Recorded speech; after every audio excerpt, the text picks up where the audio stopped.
प्रकृति, परंपरा एवं संस्कृति के पोषण एवं संरक्षण का संकल्प लेते हुए हम अशोक के इस वृक्ष को जल अर्पित कर यह प्रतिज्ञा लेते हैं कि ऐसे ही सजीव रूप से संगीत, साहित्य और संस्कृति को भी हम देखेंगे, उसका पोषण करेंगे।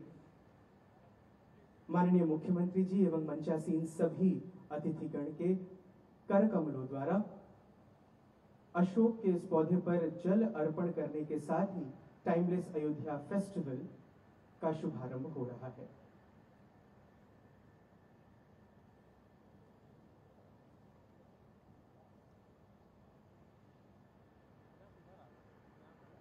मैं बड़े विनम्रता पूर्वक अनुरोध करता हूं माननीय मुख्यमंत्री जी से कि आप अपना आशीर्वचन हम सभी को प्रदान करें।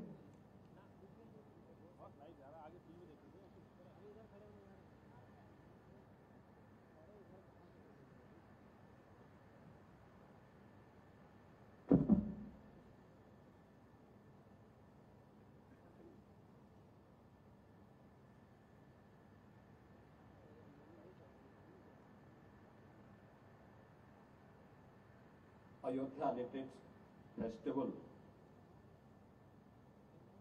के शुभारंभ के अवसर पर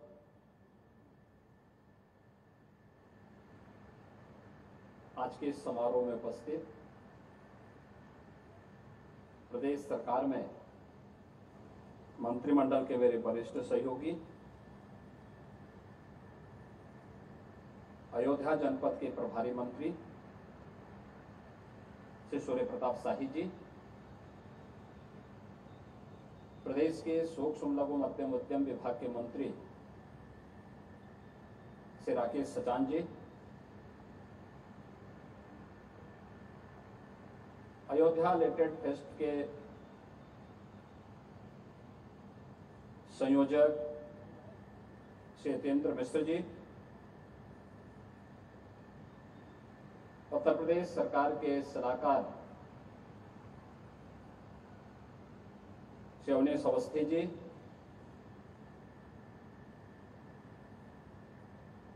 पद्म पुरस्कार से सम्मानित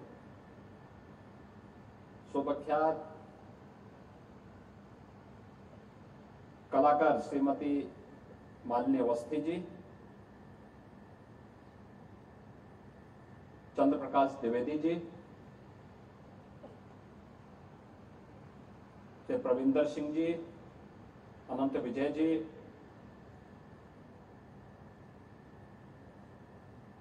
पूज्य संत आचार्य मिथिलेश नंदनी शरण जी, अयोध्या के महापौर महंत गिरीशपति त्रिपाठी जी, डॉक्टर शैलेंद्र मोहन प्रताप मिश्र जी, कार्यक्रम के निदेशक मिनल हसन जी और इस कला और साहित्य के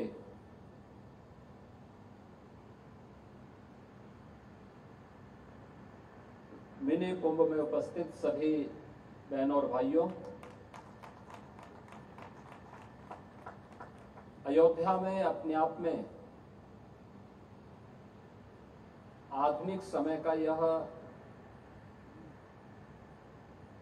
एक नया फेस्टिवल प्रारंभ करने के लिए यतेंद्र मिश्र जी को और उनकी पूरी टीम का मैं अभिनंदन करता हूं और आप सबका मैं स्वागत करता हूं।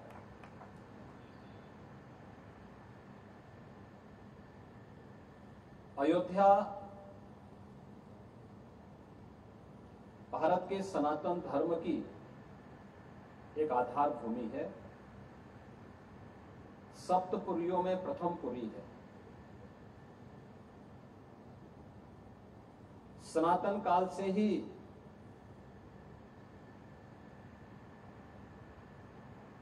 सनातन धर्म की प्रेरणा स्थली रही है। भगवान ऋषभ देव से चली परंपरा,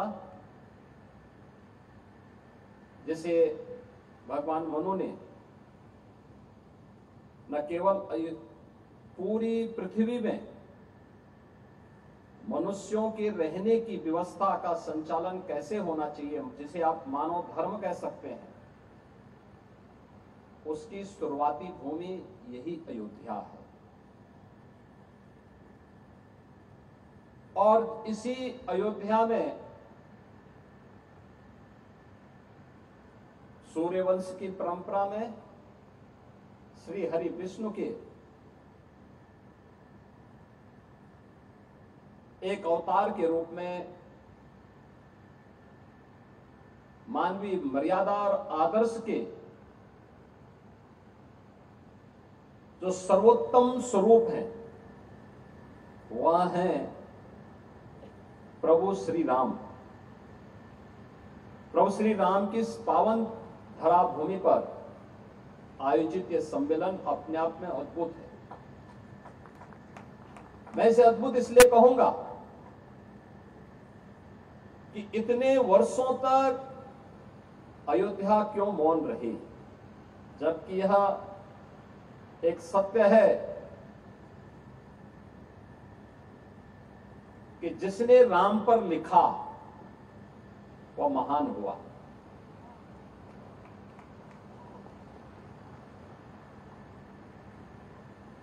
महर्षि नारद ने भी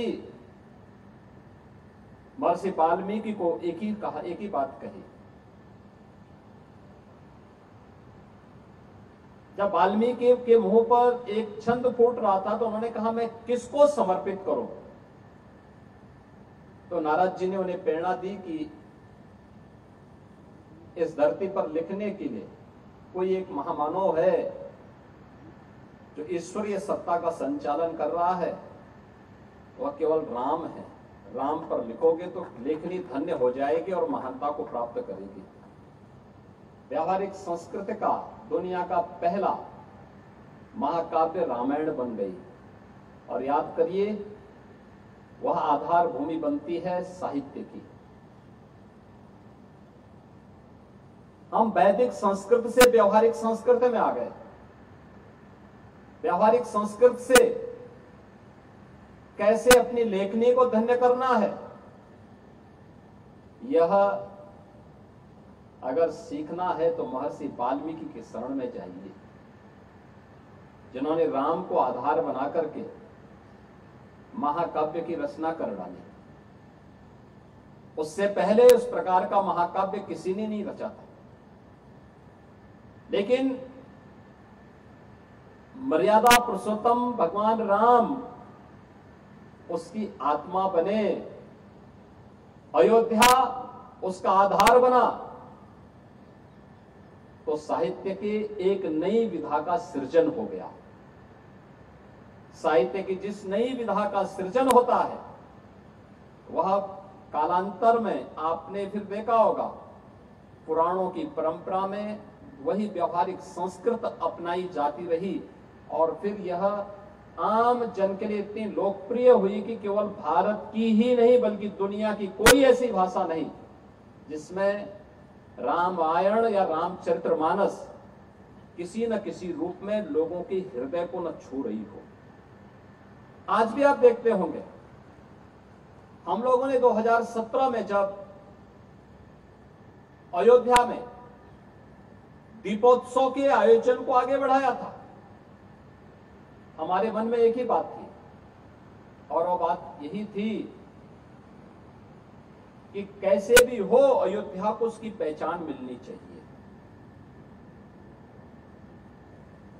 कैसे भी हो अयोध्या को उसकी पहचान मिलनी चाहिए, अयोध्या को वो सम्मान मिलना चाहिए जिसका वो हकदार होना चाहिए।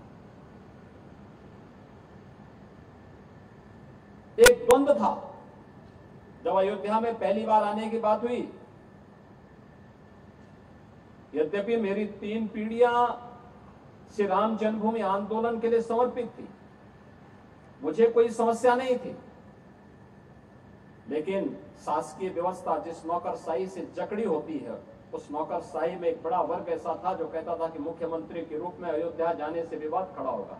हमने कभी विवाद खड़ा होता तो होने दीजिए, लेकिन अयोध्या के बारे में कुछ सोचने की आवश्यकता है।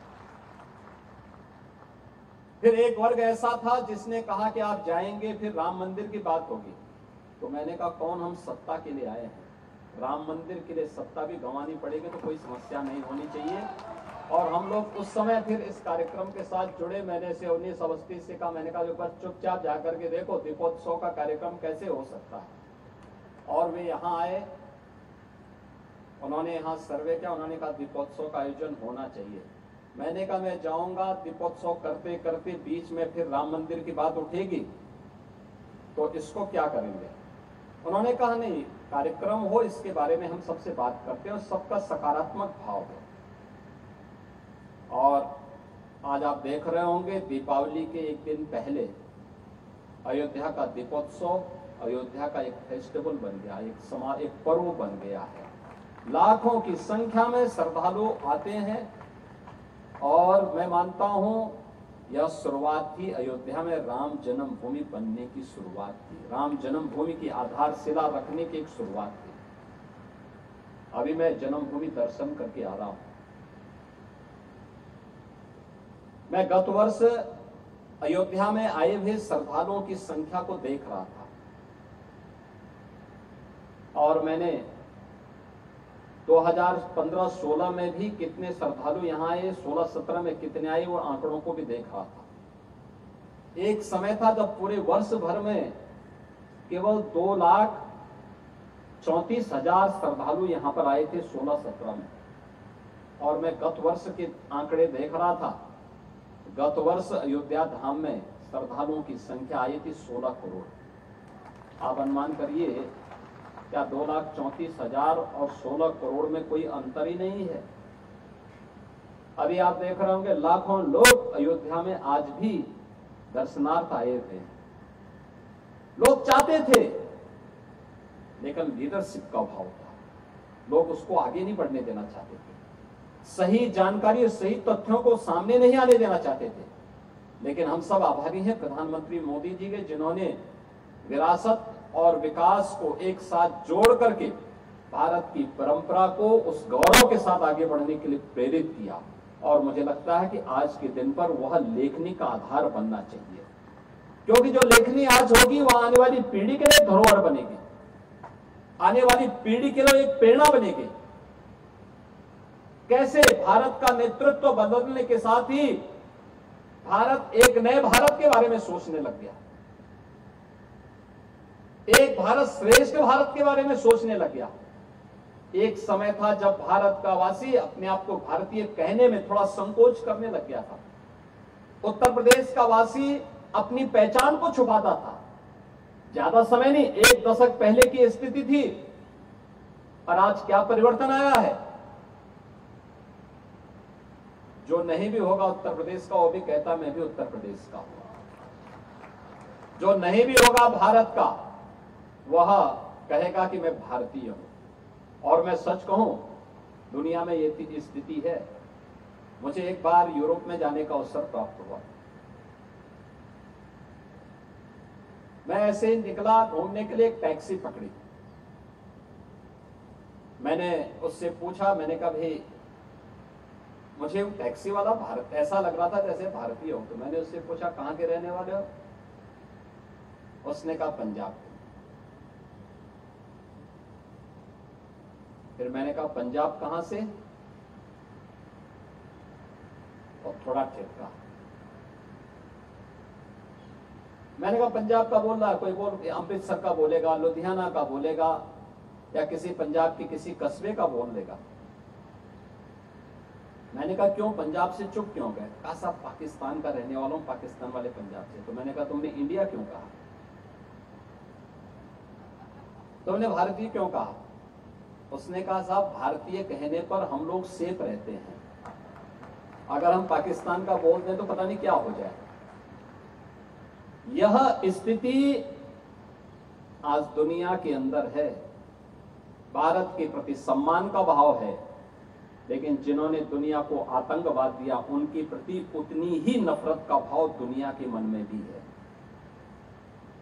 और इसीलिए अयोध्या यह लेखनी का भी एक आधार है, साहित्य की आधार भूमि भी है। कौन सी ऐसी भाषा है भारत की या दुनिया की जिसने वाल्मीकि रामायण को आधार बना करके वहां की शैली में रामायण रचा हो। दीपोत्सव के अवसर पर जब दुनिया के तमाम देशों की रामलीलाएं यहां आती हैं, आप देखते होंगे भले उनकी लोकल कला के रूप उन्होंने उस मंचन को किया हो, लेकिन भाव सबका एक है और वह वही है जो हमारे यहाँ के रामलीला, जिसकी शुरुआत संत तुलसीदास जी ने मध्यकाल में की थी, जिसकी आधारशिला त्रेता में ही महर्षि वाल्मीकि ने रख दी थी, उसी को आधार, वही आधार बनकर के आगे बढ़ी और लेखनी की शैली क्या हो यह लेखक पे निर्भर करता है, लेकिन आधार क्या हो यह तो रामचरितमानस को लिखते समय तुलसीदास जी को भगवान शिव की प्रेरणा और हनुमान जी की प्रेरणा से प्राप्त हो गई थी कि लोकल भाषा में रचो, भगवान राम की भाषा में रचो, तो ये और भी ख्याति प्राप्त हो गई और रामचरितमानस को उन्होंने अवधि में ही रच डाला। कौन ऐसा परिवार है उत्तर भारत का जिसमें रामचरितमानस में सुंदरकांड का पाठ उसके घर में न होता हो? कोई भी मांगलिक कार्यक्रम होता है, लोग अपने घर में सुंदरकांड का पाठ करते हैं, लोग अपने घर में अखंड रामायण का पाठ करना प्रारंभ कर देते हैं। हर सनातन धर्मावलंबी इसके पीछे जाता है और इसीलिए अयोध्या में कला और साहित्य से जुड़े हुए इस महोत्सव का शुभारंभ कि वास्तव में यहीं से इसकी शुरुआत होनी चाहिए, लेकिन हम पिछड़ गए। यतीन्द्र जी ने इसको फिर से प्रारंभ किया है, इसको और अच्छे ढंग से आगे बढ़ाने की आवश्यकता है और रामायण महोत्सव के साथ इसको जोड़ करके और भी अच्छे ढंग से अगर हम आगे बढ़ाएंगे तो मैं विश्वास के साथ कह सकता हूं कि साहित्य यह समाज का दर्पण तो होता ही है, यह समाज के सृजन का आधार भी बनता है। समाज अगर सृजित होगा तो वह एक सकारात्मक दिशा में आगे बढ़ेगा। अच्छी लेखनी, कालजयी लेखनी को पुनर्जीवित किए जाने की आवश्यकता है। आज के समय में चुनौती है क्योंकि पढ़ने लिखने की परंपरा बाधित हुई है।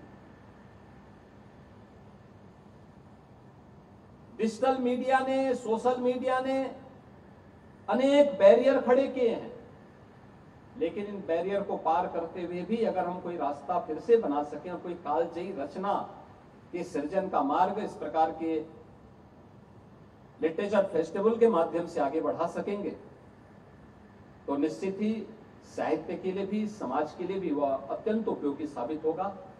मैं एक बार फिर से अयोध्या लिट फेस्टिवल के लिए यतीन्द्र मिश्र जी को और उनकी पूरी टीम को वैसे धन्यवाद देते हुए इसके प्रति अपनी शुभकामनाएं देता हूं। धन्यवाद। जय हिंद।